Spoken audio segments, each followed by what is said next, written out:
ನಮಸ್ಕಾರ ಸ್ನೇಹಿತರೆ. 2024 ಲೋಕಸಭಾ ಚುನಾವಣೆ ಒಂದೊಂದೇ ಹಂತಗಳು ಮುಗಿದ ನಂತರ ಹೊಸ ಹೊಸ ಲೆಕ್ಕಾಚಾರಗಳು ತೆರೆದುಕೊಳ್ತಾ ಇದ್ದಾವೆ. ಈ ಹಿಂದೆನೆ ಬಹುತೇಕ ಸಮೀಕ್ಷೆಗಳು ಹೇಳಿತ್ತು ಬಿಜೆಪಿ ನೇತೃತ್ವದ ಎನ್ಡಿಎ ಪುನಃ ಅಧಿಕಾರಕ್ಕೆ ಬರುತ್ತೆ ಅನ್ನುವಂತಹ ಸರ್ವೆಗಳನ್ನ ನಾವು ಈ ಹಿಂದೆ ನೋಡಿದ್ದೇವೆ. ನಿನ್ನೆ ತಾನೇ 5ನೇ ಹಂತದ ಮತದಾನ ನಡೆದಿದೆ. ಎಲ್ಲರ ಕುತೂಹಲ ಈಗ ಸಟ್ಟಾ ಬಜಾರ್ ಸರ್ವೆ ಮೇಲಿದೆ. ಯಾಕಂದ್ರೆ ಕಳೆದ ಬಾರಿ ಅಕ್ಯುರೇಟ್ ಆಗಿ ಯಾವ ಪಕ್ಷ ಎಷ್ಟು ಸ್ಥಾನಗಳನ್ನ ಗೆಲ್ಲಬಹುದು ಅಂತಕ್ಕಂತ ಊಹೆ ಮಾಡಿದ್ದು ಇದೇ ಸಟ್ಟಾ ಬಜಾರ್. ಸ್ನೇಹಿತರೆ, ಒಪಿನಿಯನ್ ಪೋಲ್ಗಳು, ಮಾಧ್ಯಮಗಳು ನಡೆಸ್ತಕ್ಕಂತ ಒಪಿನಿಯನ್ ಪೋಲ್ಗಳು ತಪ್ಪಾದ್ರೂ ಆಗಬಹುದು, ಆದರೆ ಬಹಳಷ್ಟು ಜನ ಒಪ್ತಾರೆ ಈ ಸಟ್ಟಾ ಬಜಾರ್ನ ಸರ್ವೆ ಆಲ್ಮೋಸ್ಟ್ ಆಲ್ ರಿಸಲ್ಟ್ ಗೆ ಹತ್ತಿರವಾಗಿರುತ್ತೆ ಅಂತ. ಇನ್ನು 2 ಹಂತದ ಮತದಾನ ದೇಶಾದ್ಯಂತ ಬಾಕಿ ಇರುವಾಗ್ಲೇ ಈಗ ಸಟ್ಟಾ ಬಜಾರ್ನವರು ಬಹುದೊಡ್ಡ ಪ್ರಿಡಿಕ್ಷನ್ ಅನ್ನ ಮಾಡಿದ್ದಾರೆ. ಅದರ ಬಗ್ಗೆ ಸಂಪೂರ್ಣವಾಗಿ ಮಾಹಿತಿ ಕೊಡ್ತೀನಿ. ದಯಮಾಡಿ ನಮ್ಮ ಚಾನೆಲ್ ನ ಸಬ್ಸ್ಕ್ರೈಬ್ ಮಾಡಿ, ವಿಡಿಯೋನ ಲೈಕ್ ಮಾಡಿ, ಶೇರ್ ಮಾಡಿ. ಪಶ್ಚಿಮ ಬಂಗಾಳದಲ್ಲೂ ಸಹ ಮತದಾನ ನಡೆದಿದೆ. ಅಲ್ಲಿ ಈ ಬಾರಿ ಮಮತಾ ದೀದಿಗೆ ಕಷ್ಟಕರ ದಿನಗಳು ಶುರುವಾಗಿವೆ ಅಂತಾನೆ ಹೇಳಲಾಗ್ತಾ ಇದೆ. ಜನ ಉತ್ಸಾಹದಿಂದ ಹೊರ ಬಂದು ವೋಟ್ ಹಾಕ್ತಾ ಇದ್ದಾರೆ. ಅಲ್ಲಿ ಒಬ್ಬ ಯುವತಿ ಮಧ್ಯ ರಸ್ತೆನಲ್ಲಿ ನಿಂತು ಧೈರ್ಯವಾಗಿ ಹೊರಗೆ ಬಂದು ವೋಟ್ ಹಾಕಿ, ನಿಮಗೆ ಯಾರು ಅಭಿವೃದ್ಧಿ ಮಾಡ್ತಾರೋ ಅವರನ್ನ ಆಯ್ಕೆ ಮಾಡಿ ಅಂತಕ್ಕಂತ ಮನವಿ ಇಟ್ಟಿರೋದು ಈಗ ದೇಶಾದ್ಯಂತ ವೈರಲ್ ಆಗ್ತಾ ಇದೆ. ಸ್ನೇಹಿತರೆ, ಈಗ ಬಂದಿರತಕ್ಕಂತ ಸಟ್ಟಾ ಬಜಾರ್ ಸರ್ವೆ ನಡೆದಿರ್ತಕ್ಕಂತ ಎಲ್ಲ 5 ಹಂತಗಳ ಚುನಾವಣೆಯ ಮತದಾನವನ್ನು ಆಧಾರವಾಗಿಟ್ಟುಕೊಂಡು ಮಾಡಲಾಗಿದೆ. ಪುನಃ ಸಟ್ಟಾ ಬಜಾರ್ ಸರ್ವೆನಲ್ಲಿ ಬಿಜೆಪಿ ನೇತೃತ್ವದ ಎನ್ಡಿಎ ಪಕ್ಷಕ್ಕೆ ಅತಿ ಹೆಚ್ಚು ಸ್ಥಾನಗಳನ್ನು ನೀಡಲಾಗಿದೆ. ಸ್ನೇಹಿತರೆ, ಈಗಾಗಿರ್ತಕ್ಕಂಥ 5 ಹಂತದ ಚುನಾವಣೆಯಲ್ಲಿ ಸುಮಾರು 75-80% ನಷ್ಟು ವೋಟಿಂಗ್ ಆಗಿದೆ. ಈಗಾಗಲೇ ಬಿಜೆಪಿಯವರು ಬಹುಮತವನ್ನು ಸಾಧಿಸಿದ್ದಾರೆ ಅಂತ ಹೇಳ್ತಾ ಇದೆ ಸಟ್ಟಾ ಬಜಾರ್. ಇನ್ನು 2 ಹಂತದ ಚುನಾವಣೆ ಮುಗಿಯುವ ಹೊತ್ತಿಗೆ ಎನ್ಡಿಎ 400ರ ಹತ್ತತ್ರ ಬಂದ್ರೂ ಯಾವುದೇ ಆಶ್ಚರ್ಯ ಪಡಬೇಕಾಗಿಲ್ಲ ಅನ್ನುತ್ತೆ ಈ ಸರ್ವೆ. ಸ್ನೇಹಿತರೆ, ಈ ಸಟ್ಟಾ ಬಜಾರ್ ಸರ್ವೆ ರಾಜ್ಯವಾರು ಫಲಿತಾಂಶ ಏನಾಗಿರಬಹುದು ಅಂತಕ್ಕಂತ ಊಹೆನೂ ಸಹ ಮಾಡಿದೆ. ಅದರಲ್ಲಿ ದೊಡ್ಡ ರಾಜ್ಯಗಳಾಗಿರ್ತಕ್ಕಂತಹ ಉತ್ತರ ಪ್ರದೇಶ ಇರ್ಬೋದು, ಮಹಾರಾಷ್ಟ್ರ ಇರ್ಬೋದು, ಬಿಹಾರ ಇರ್ಬೋದು, ಪಶ್ಚಿಮ ಬಂಗಾಳ ಇರ್ಬೋದು, ಈ ಮತದಾರರ ಒಲವು ಯಾವ ಕಡೆ ಇದೆ ಅನ್ನುವಂತ ಅಕ್ಯುರೇಟ್ ಪ್ರಿಡಿಕ್ಷನ್ ಮಾಡುವಲ್ಲಿ ಸಟ್ಟಾ ಬಜಾರ್ ಈ ಬಾರಿನೂ ಸಫಲ ಆಗುತ್ತಾ? ಅತಿ ಹೆಚ್ಚು ಸೀಟ್ಗಳನ್ನು ಹೊಂದಿರತಕ್ಕಂತ ಉತ್ತರ ಪ್ರದೇಶಕ್ಕೆ ಬಂದ್ರೆ ಅಯೋಧ್ಯೆಯಲ್ಲಿ ರಾಮ ಮಂದಿರ ನಿರ್ಮಾಣ ಆಗಿದೆ. ಅದರ ಎಫೆಕ್ಟ್ ಬಿಜೆಪಿಗೆ ಪಾಸಿಟಿವ್ ಆಗಲಿದೆ ಅಂತ ಬಹಳಷ್ಟು ಸರ್ವೆಗಳು ಹೇಳಿತ್ತು. 80ರಲ್ಲಿ 70-75ರವರೆಗೂ ಬಿಜೆಪಿಯವರು ಗೆಲ್ಲಬಹುದು ಅಂತ ರಾಷ್ಟ್ರೀಯ ಮಾಧ್ಯಮಗಳು ನಡೆಸಿದಂತಹ ಸರ್ವೆಗಳು ಹೇಳಿತ್ತು.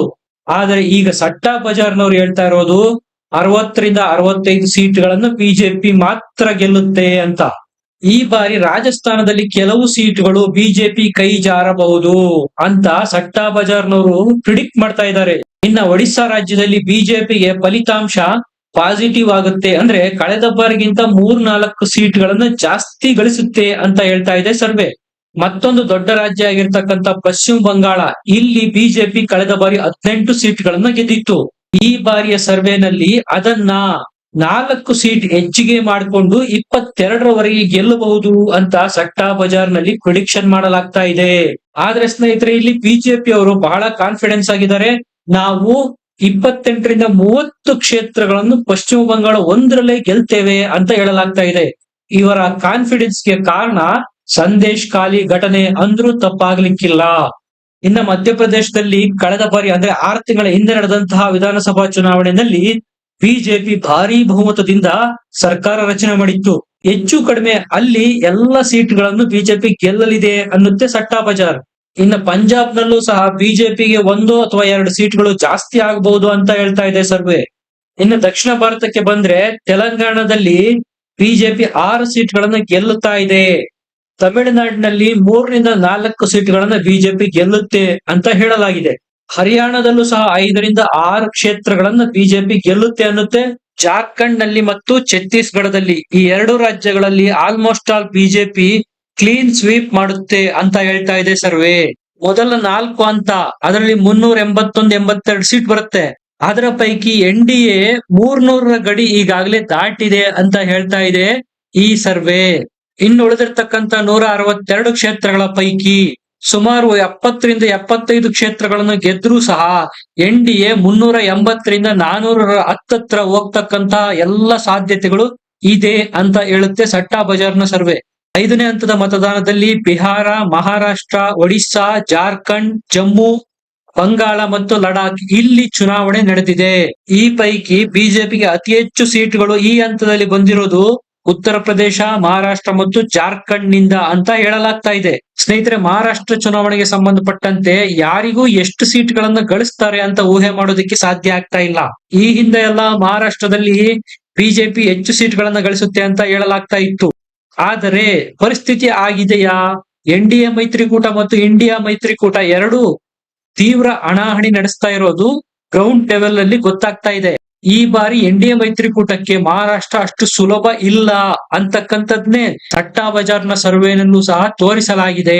ತೀವ್ರ ಕುತೂಹಲ ಕೆರಳಿಸಿರ್ತಕ್ಕಂಥ ಮತ್ತೊಂದು ರಾಜ್ಯ ಯಾವ್ದಪ್ಪ ಅಂದ್ರೆ ಒಡಿಶಾ. ಒಡಿಶಾದಲ್ಲಿ ನವೀನ್ ಪಟ್ನಾಯಕ್ ಅವರ ಆಡಳಿತದ ಸರ್ಕಾರ ಇದೆ. ನವೀನ್ ಪಟ್ನಾಯಕ್ ಅವರು ಕ್ಲೀನ್ ಇಮೇಜ್ ಇರ್ತಕ್ಕಂಥ ವ್ಯಕ್ತಿ, ಪದೇ ಪದೇ ಆಯ್ಕೆಯಾಗ್ತಾ ಬಂದಿದ್ದಾರೆ. ಸುಮಾರು 24-25 ವರ್ಷಗಳಿಂದ ಒಡಿಶಾನ ಆಳ್ತಾ ಇದ್ದಾರೆ ನವೀನ್ ಪಟ್ನಾಯಕ್ ಅವರು. ಈ ಬಾರಿ ಮೋದಿ ಅವರು ತುಂಬಾ ಕಾನ್ಫಿಡೆನ್ಸ್ ಅಲ್ಲಿ ಇದ್ದಂತೆ ಕಾಣ್ತಾ ಇದ್ದಾರೆ. ಸರ್ಕಾರ ಈ ಬಾರಿ ಒರಿಸ್ಸಾದಲ್ಲಿ ಬಿಜೆಪಿನ ರಚನೆ ಮಾಡುತ್ತೆ. ನವೀನ್ ಪಟ್ನಾಯಕ್ ಅವರ ಬಿಜು ಜನತಾದಳ ಮನೆಗೆ ಹೋಗುದು ಗ್ಯಾರಂಟಿ ಅಂತ ಒಡಿಸ್ಸಾದಲ್ಲಿ ನಡೆದಿರ್ತಕ್ಕಂಥ ಸಭೆಗಳಲ್ಲಿ ಮೋದಿ ಅವರು ಹೇಳ್ತಾ ಇದ್ದಾರೆ. ಇನ್ನು ಕಾಶ್ಮೀರಕ್ಕೆ ಸಂಬಂಧಪಟ್ಟಂತೆ ಬಾರಾಮುಲ್ಲಾದಲ್ಲಿ ಫಾರೂಕ್ ಅಬ್ದುಲ್ಲಾ ಅವರ ಪುತ್ರ ಉಮರ್ ಅಬ್ದುಲ್ಲಾ ಇವರ ಇಮೇಜು ಜಾಸ್ತಿ ಇದೆ.